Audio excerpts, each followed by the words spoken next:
finding your identity in your work can be a really dangerous place to be, because what happens when something happens with your work and you have to make a shift? Welcome to Grit Meets Growth, the podcast where we explore getting uncomfortable, making things happen, and creating a magnetic life. Now let's get after it.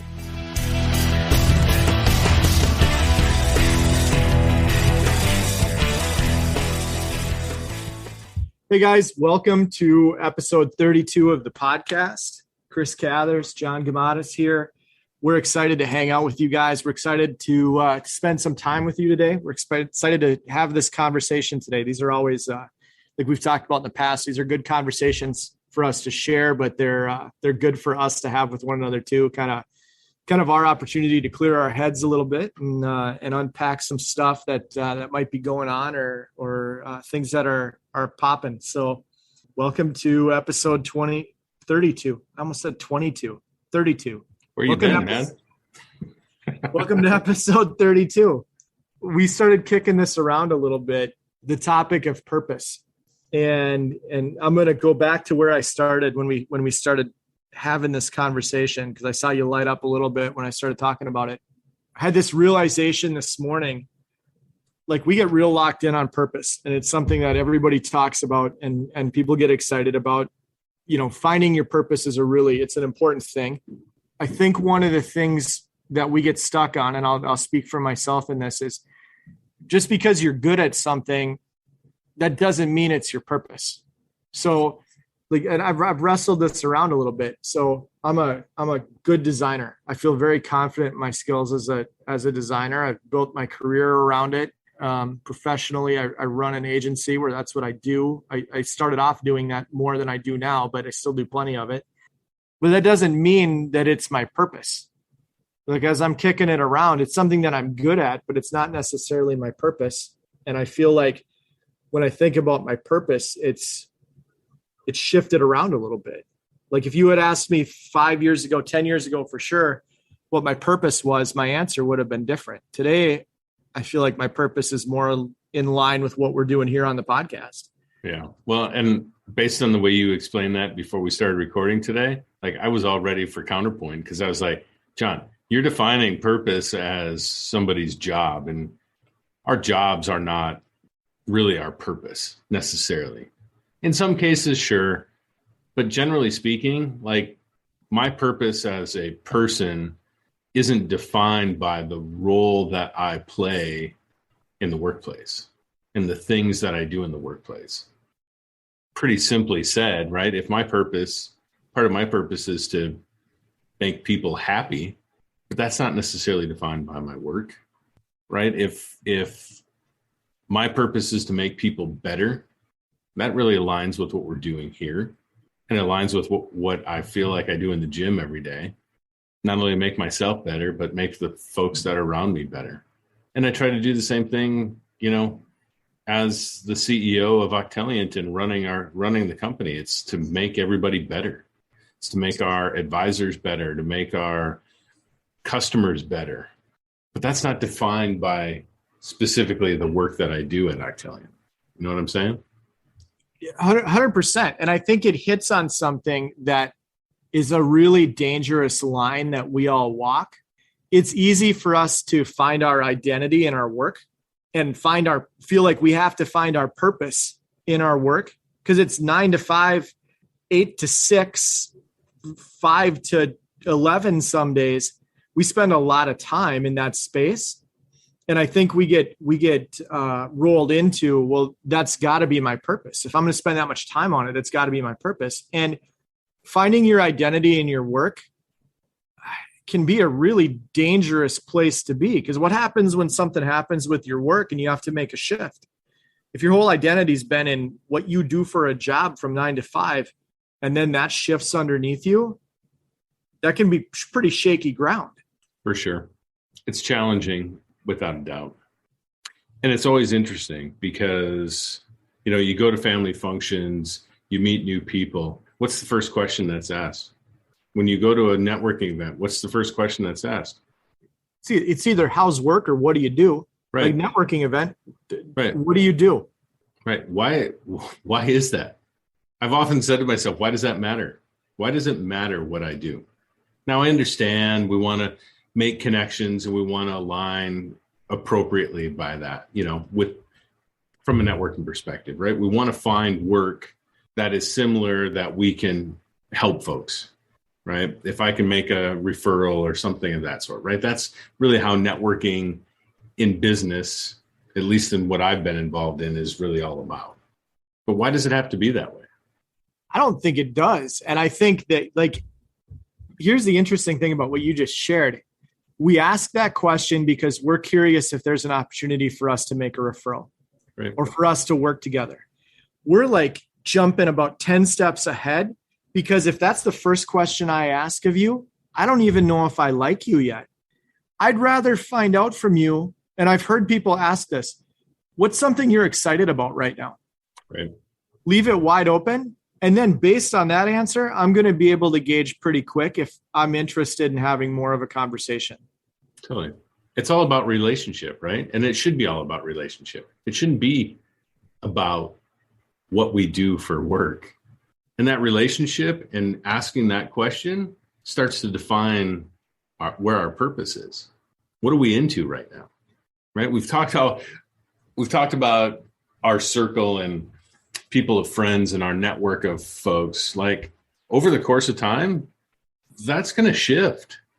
Is that partially because our purpose shifts, our mindset shifts, what we're into shifts? What drives that? What drives that for you? As a listener, what are those things? If you think about those moments in your life where people come and go out of it, what's driving that? Is it interests? Is it mindset? Is it really the bigger piece of purpose? I think it's all of the above for me. I think when you start to ask that question, what makes people magnetic to me? What makes me want to let them into my circle or offload them from my circle? You start to define that. I think it gets really interesting, because you start to put up probably some healthy walls and barriers between who gets let in and who doesn't, which I think is really good, because there's obviously, we've talked about it, there's people who you'd like to offload because they don't fit, or they're negative, or they're just kind of a poison to where you're going. But it also gives you that compass to say, what kind of people do I want to hang out with? Who do I want to be like? Who do I want to be around? How do I find more people like that? And just stepping back for a second, when your first question in that networking event is, what do you do? You're coming at that 100% transactional. All I want to know when I ask that question is, what can you do for me? And maybe if I'm going to stretch it a little bit, how can I help you? Maybe that's why you're asking. But realistically, it's not the case in most of the time. That's not why I'm asking. I want to know how you can help me. You spin that and you take a more relational approach to it. Get rid of the transactional, approach it more relationally. Now, all of a sudden, how can I serve you better? What are you excited about? What can I do to help elevate you and whatever it is that you're doing? That changes the whole conversation. I don't think anyone's going to remember either one of us. I don't think they're going to remember you because you were killer at IT security. I don't think they're going to remember me because I was a killer designer. I think what they're going to remember 20 years from now, if they worked with us, is how we showed up, how we treated them, how we served them. Were we good people? How we solve problems, right? Life's about solving problems. Sometimes I'm too quick to jump to want to solve the problem, but that's where I'm always coming from. I'm trying to solve problems. I try to solve problems in my friendships, right? If people are having issues with something or need something fixed, like, I'm always coming with a solution for that. Same thing kind of in my family. And sometimes it's not welcomed, especially from my family. They're like, yeah, whatever. But certainly in business, it's all about trying to understand what's the issue that needs to be solved, right? And then uncovering that and then coming with the solution. That's a conversation I had with somebody over lunch today. From a sales perspective, if all I'm doing is asking you, what are some of the things you're challenged with? And I'm listening. And then I can come back and say, I've got something that might help you. Now I don't have to sell you on anything. All I have to do is say, hey, I've got a solution that you might be interested in. Do you want to have more of a conversation about that? And that's the opposite of what a lot of sales guys do, salespeople, is I'm just going to sell you hard. I'm not going to listen. I remember back in the day, pre-Orange Ball, when we were an inside agency and we would outsource to external agencies from time to time. We'd pull in partners from the outside. There was a distinct difference between the ones who asked good questions and listened and then tried to provide a solution, and the ones who skipped the ask question stage and just told us, here's what you need to do. Without taking any time to understand what our real challenge was, they made a lot of assumptions. They didn't ask good questions. And then they would try and sell us on what the solution was without knowing all the facts. The ones who listened were good partners because they listened, they got all the information they needed, and then they said, hey, if it was us, here's the solution we'd bring to the table. Are you interested in having an extended conversation about that? They didn't have to sell us anything at that point. They were just delivering a fix. And there's a lot that's changed in the world today from the way it used to be. I mean, I've been selling for over 25 years. And the landscape that we work in today is much different than it was even 5 years ago. Right? There's this shift of information. I mean, every bit of information that anybody wants about a product or service is available online. It's made your job as somebody that builds those websites and extracts that information out of people and puts it into words that much more important. So there's this inequality of information, or equality of information, I should say, that exists today, right? Your client has almost as much information as you do. So it becomes that much more critical to really have the dialogue to help to understand.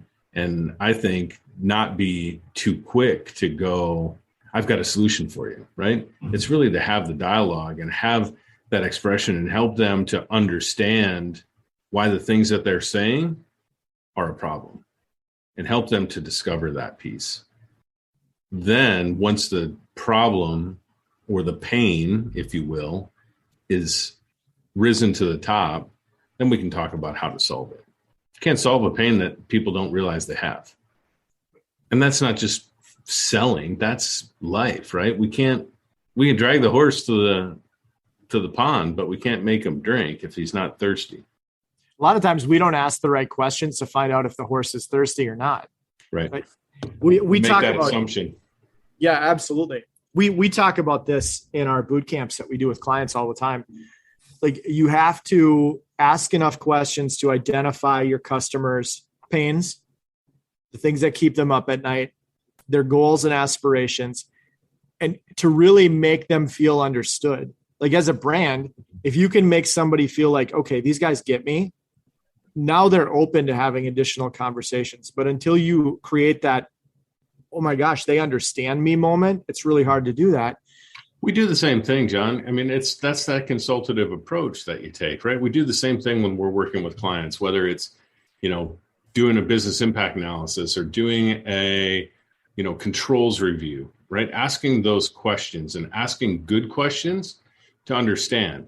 Asking the same information 3 different ways of the person that you're interviewing to really understand the process, right? And how they operate and what is required of that process and how do they go about doing that process if it's not available from an IT, that resource isn't available from an IT perspective. I bring business continuity up because it's like top of mind for me lately. But I mean, those are asking good questions, and asking the same question multiple ways is the key to uncovering the real issue. I'm just going to ask, because I guarantee I'm not the only one who doesn't know the answer to this. What's business continuity? Like, I think I know what the answer is, but give me an answer to that just real quick.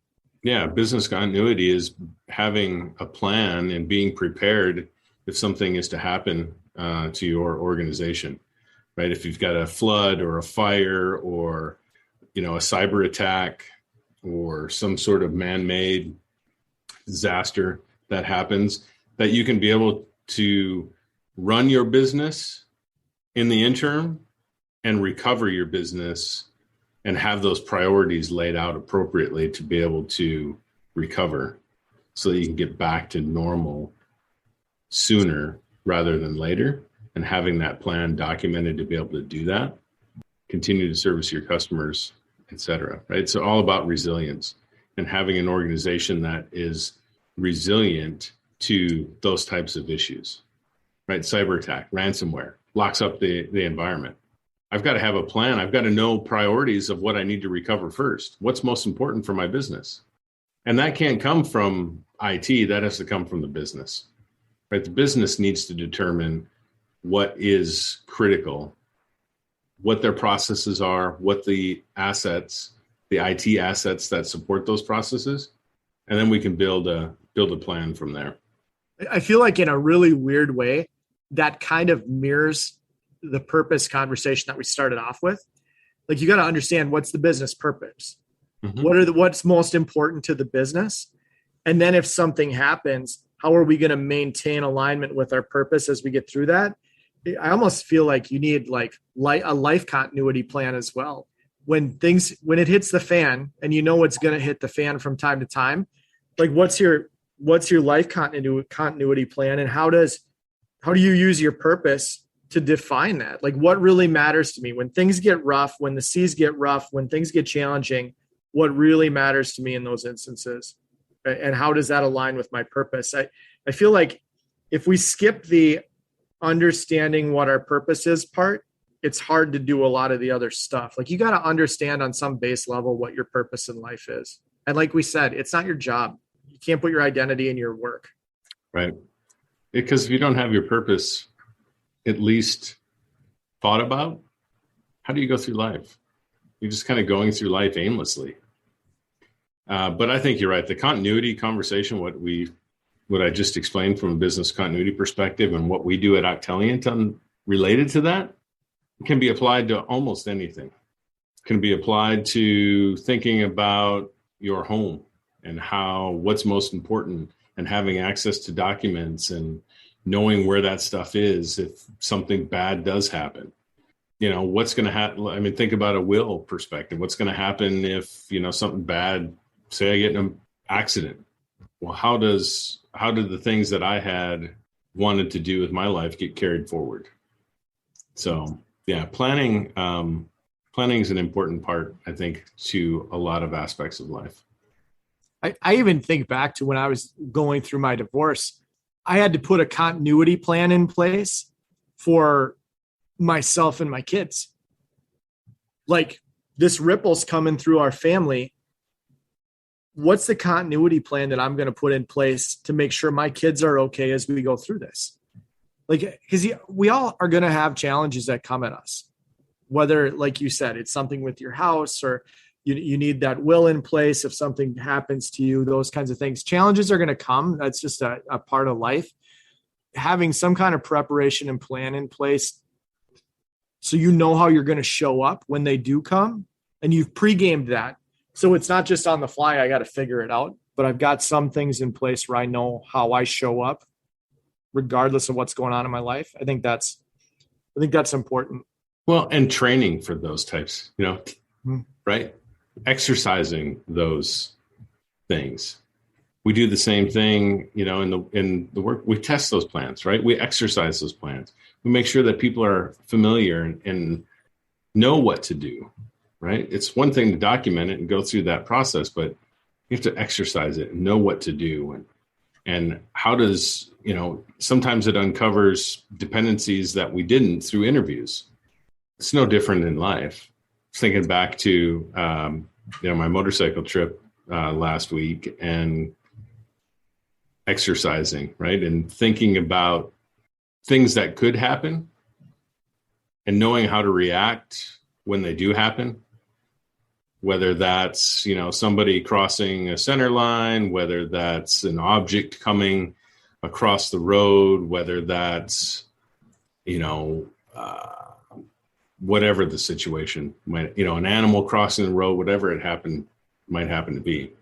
And how do you react to that? And always giving ourselves time, right? Trying to think about, how do I give myself time to be able to react? With motorcycling, I'm always looking as far down the road as I can. Yes, you have to look at what's happening close in proximity, but you need to be looking up and down the road to see what potential obstacles are there. Same thing in life. Same thing in business. Going through that analysis to understand, what are the threats? What's the risk of those threats? I'm gonna ask you, how was your bike trip? Because you just came back. You got to spend some time with your dad. How was the trip? It was fantastic. We had some rain on both ends of it, but the weather in between was absolutely glorious. We outran rain leaving here. It was pretty spectacular, though, to watch the lightning show in the mirror as it was behind us. It was literally jumping across from cloud to cloud. It was pretty spectacular. And I left at 4:00 in the morning. So it was plenty dark still. So it was pretty cool to be able to see that. And we got in front of it, but it was literally right on our tail. Every time we would stop for fuel, it would start sprinkling, and then we'd run out of it again. And then it'd start sprinkling, and then we'd run out of it again. And then in the UP of Michigan, we finally rode into another cell in front of us and rode for a couple hours in the rain. Not a big deal. Once you've done it, you get used to it. Like you've said in past episodes, you've been wet before, right? Correct. And I'm going to be wet again. You just have to embrace it. Like at some point, you just have to embrace the suck of it, because it sucks. It's not fun. It's hard to see. We have good gear. It helps a lot with that, but it's tough. It's a grind. It wears on you mentally. You told me a story the other day that was cool. And if you don't mind sharing it, tell me about the bells. You know what I'm talking about? Yeah. So everybody has different opinions on it. I've always been a little bit about the mystique of it all. They're called guardian bells or gremlin bells, right? And the idea is that you hang this bell on your motorcycle as low as you can and off center of the bike. The idea is that any gremlins that are potentially going to affect your bike get captured by the bell, and it rings and it knocks them off. Now, the mystique of it also says that you cannot buy a bell for yourself. It doesn't have the same power if you buy it. It has to come from a friend or a loved one. So, of course, my friends and I, we've all bought each other bells, and we were on this ride, and my buddy Pete and my mom says, "Hey, where's your bell?" I'm like, "Oh, crap." Pete looks at his bike. He goes, "I don't have mine either." So what happens is they get completely full, they get used up, and they fall off. That's the mystique of it, right? So yeah, the guardian bell. It's there to keep you safe and make sure you have safe travels. Absolutely. So here's the deal. Talk a little bit about how you got your next bell, because that's the part I thought was cool. So I get home talking to one of my buddies, telling him the story about, my mom and not seeing the bell there and whatnot. And a couple hours later, he calls me up. He says, "What are you doing? Mind if I stop by? Got something for you." He came over and brought me a new bell, which I promptly hung on the bike. It's the shiniest object on there right now. That's the part of the story that I loved. I loved learning about the bell because I had no idea that was even a thing. But when you ended it with, "I lost my bell," and then one of my guys came over, brought me a new bell. Like, it struck me. I like to call them my 2 a.m. guys. Like, you have this circle of people that at 2 a.m, if something goes south, that you can call them, and they'll get up and they'd come for you at 2 a.m. And hopefully everybody listening to this has some 2 a.m. people in their circle. I made that comment to Christina one day, and she kind of got on me. She's like, "What are you doing out at 2 a.m. that you're going to need help with?" And I'm like, "It could be anything. It could literally be anything. I just want to know that I've got people in my circle that I can call at 2 a.m. if I need them for any reason." And it kind of points back to the bell. Like, you lose your bell, and one of your guys again comes back and brings you a new bell. Like, when we have people like that in our circle, we drive that home quite a bit. We've hit it on it in this episode, like who gets let into that circle. That's an important circle. Those relationships, again, those relationships are really important. The people who are going to bring you a new bell or show up for you at 2 o'clock in the morning are really important. And then you have to look at it and go, okay, who am I a 2 a.m. person for? How many people do I have that I would show up for at 2 a.m. or that I would bring a new bell to? But that's an important part of being human. And I think lead with that. If you lead with that, those relationships will naturally develop. If you're that person that's always there, the right people are going to be there for you. Absolutely. So yeah, overall, really great trip. It's always great to spend some time on the road with my dad and see him still riding his motorcycle and be able to have that time with him. It's pretty special. I know you don't take it for granted, and I think that's pretty awesome.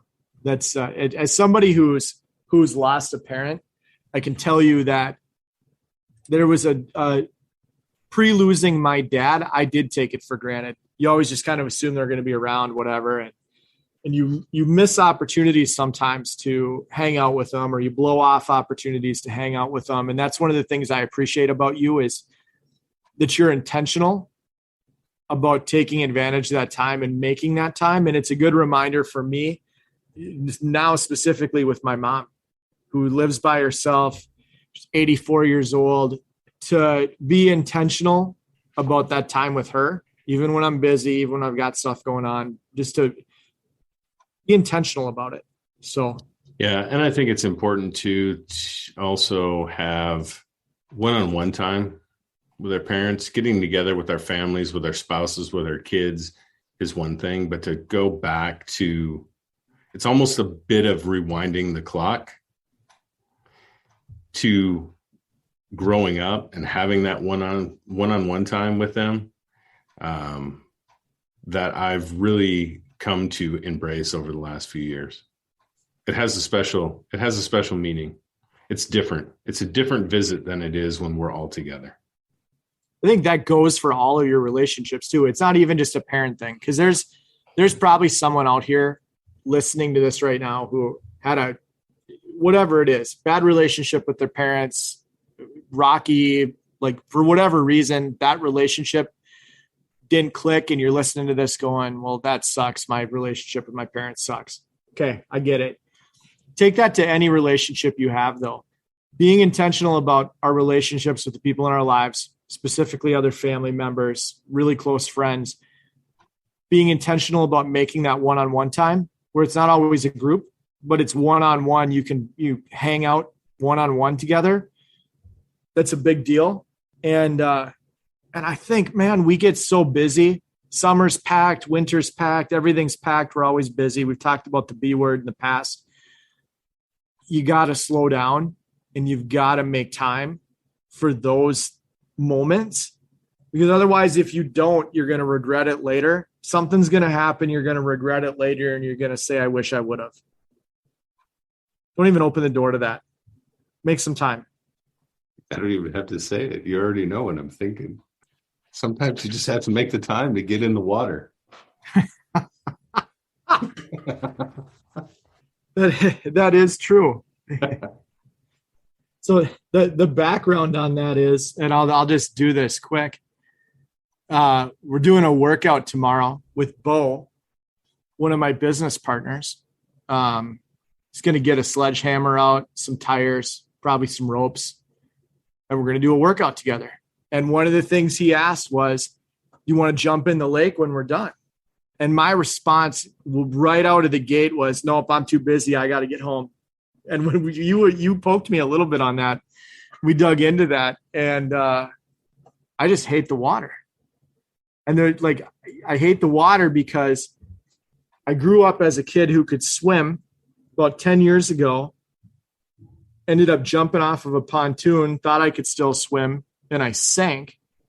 And I just decided I'm not somebody who swims anymore. And I'm wrestling with that a little bit right now because I convinced myself I don't swim. Well, it's freaking dumb. I could swim. Like, Of course you could swim. And the best part is you probably could just walk into the lake. yeah, oh yeah. Yeah, I don't even have to swim, but I'm using it as an excuse. Like, I don't do water anymore. No excuses, man. It's the no excuses world tour right now. Just trying to kill every single one of them dead, which means that tomorrow, probably going to end up in the water.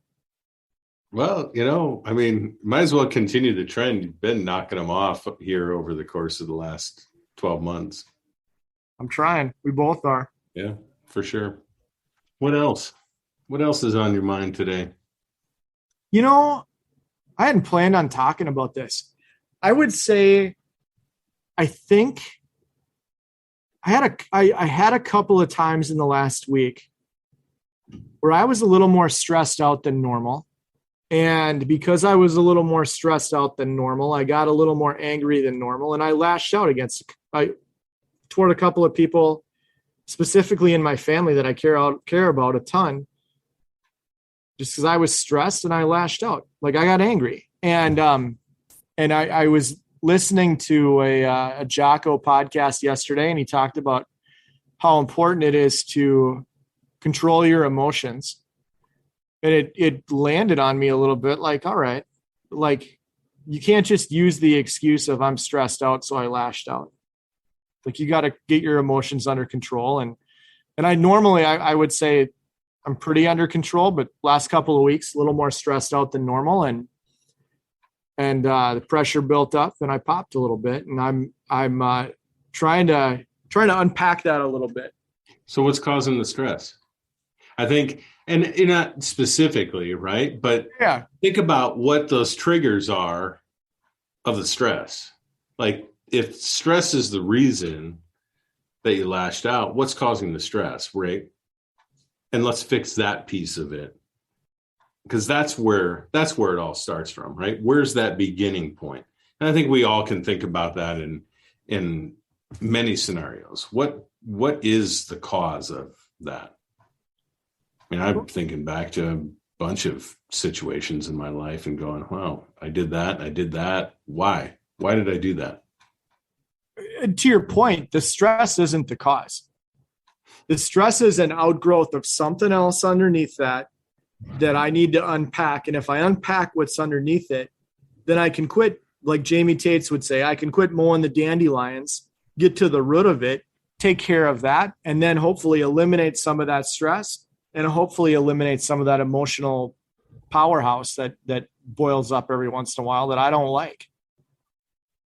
It's for people who know me, I don't get angry very often. I don't get stressed very often. I'm pretty even keel. Just a couple of weeks where there was just, handful of things stack up. They stack up. And probably part of it is they've stacked up. I haven't talked about them a lot. So pressure starts to build, and eventually it overflows a little bit, explodes. And then I end up letting my emotions get the best of me. And I'm like just an angry prick that isn't real fun to be around in those moments. So, yeah. And so having conversation with folks that aren't part of that situation be helpful?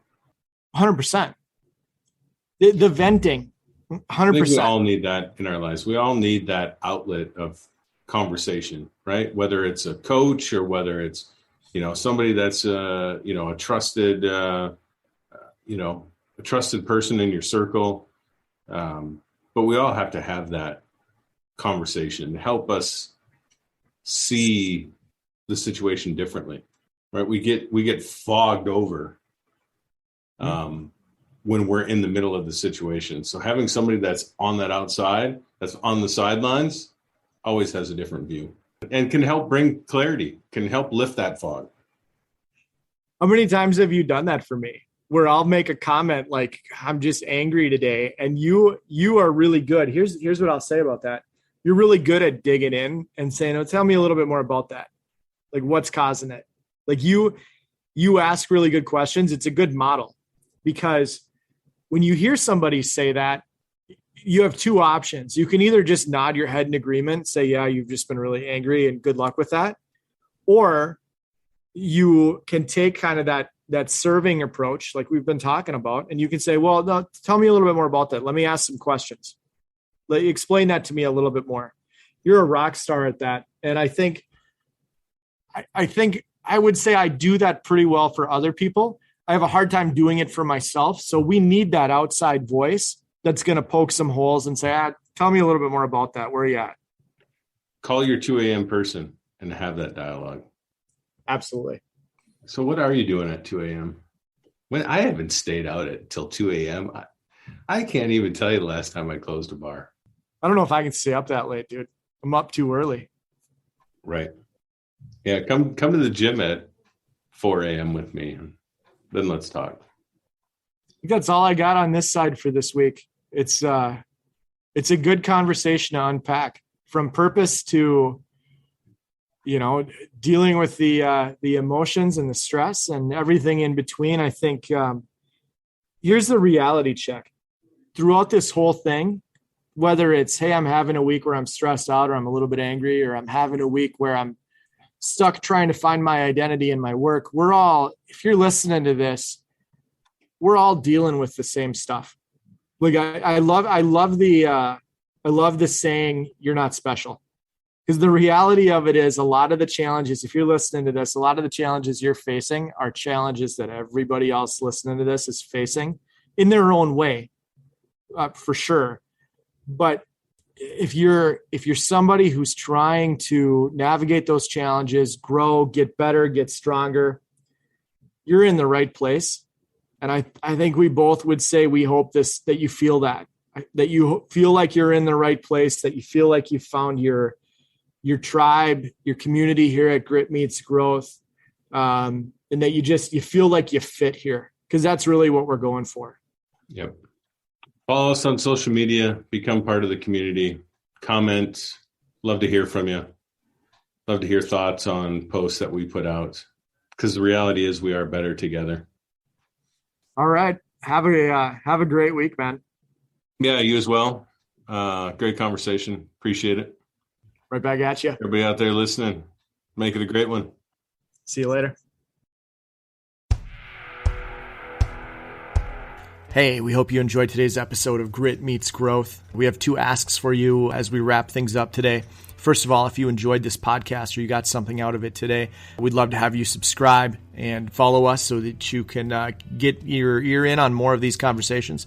And the second thing we'd love to have you do is, if you heard something today that you think could help somebody else or that they need to hear, we just ask you to share the podcast and let this message be magnetic to as many people as possible.